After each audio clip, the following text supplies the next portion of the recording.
नमस्कार, मी सोनल रेसिपीमध्ये तुमचे स्वागत आहे। मी आज तुमच्यासाठी आणखी एक ढोकळ्याची रेसिपी घेऊन आलेली आहे आणि घरातल्या साहित्यात ही बनते आणि झटपट बनते। चला तर मग आपण साहित्य बघूया। 2 वाटी रवा, 1 वाटी दही, 4 चमचे साखर, 2 चमचे तेल, इनो आणि चवीनुसार मीठ। मी एक मिक्सिंग बाउल घेतलेले आहे, त्यामध्ये 2 वाटी रवा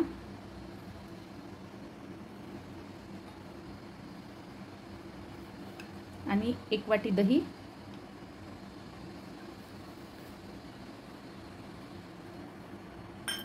आणि 4 चमचे साखर आणि 2 चमचे हे तेल आहे आणि मीठ हे चवीनुसार मीठ।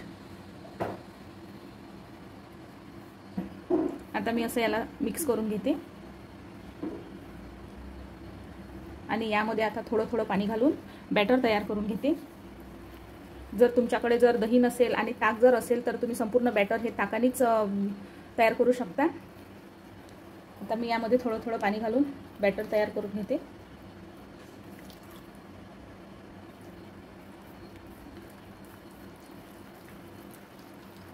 इनो आपल्याला नंतर घालायचं आहे, सुरुवातीला असं बॅटर तयार करून घ्यायचं।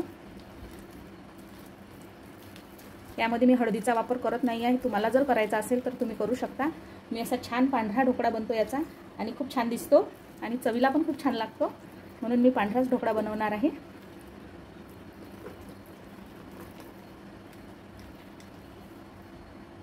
अशा प्रकारे मी बॅटर करून घेतलेलं आहे।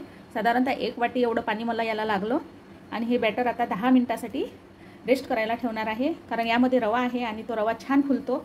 त्याकरिता 10 मिनिट हे बॅटर मी असं झाकून ठेवते। तोपर्यंत ढोकळा लावण्याकरता मी कुकर ठेवत आहे।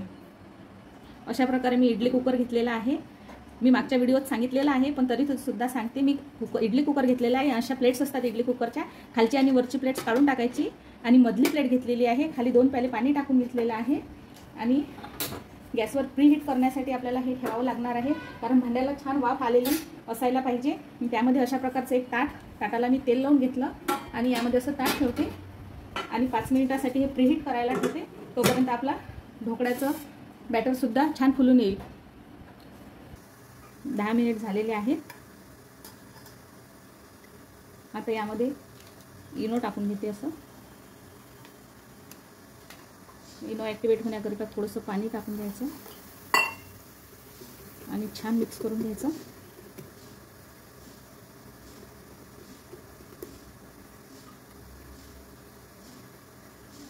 आता लगेचच बॅटर आपल्या ताटामध्ये टाकून घ्यायचं।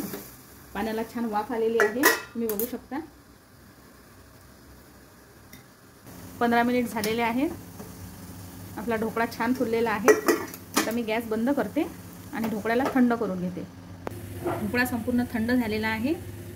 आता याला एखाद्या अशा प्लेटमध्ये काढून घ्यायचं आहे। याच्या कडा पण सुटलेल्या आहेत, हे बघा किती छान निघालेला आहे, जाडी किती छान आलेली आहे। आता याला मी कट करून घेते। ढोकळा हा थंड झाल्यानंतरच कट करून घ्यायचा, कारण गरम असताना तो चिकटतो, त्यामुळे थंड होऊ द्यायचा ढोकळा। कोणताही ढोकळा असो तो थोडा थंड झाल्यानंतरच कट करावा। हे बघा याला किती छान जाडी आलेली आहे, तुम्ही बघू शकता, खूप स्मूथ असा झालेला आहे। आता मी पूर्ण कट करून घेते। मी फोडणी करून घेतलेली आहे, यावर अशी फोडणी टाकून घेते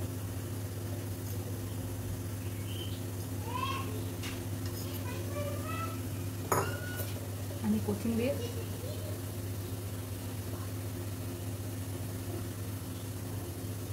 झाला तर मग रवा ढोकळा तयार।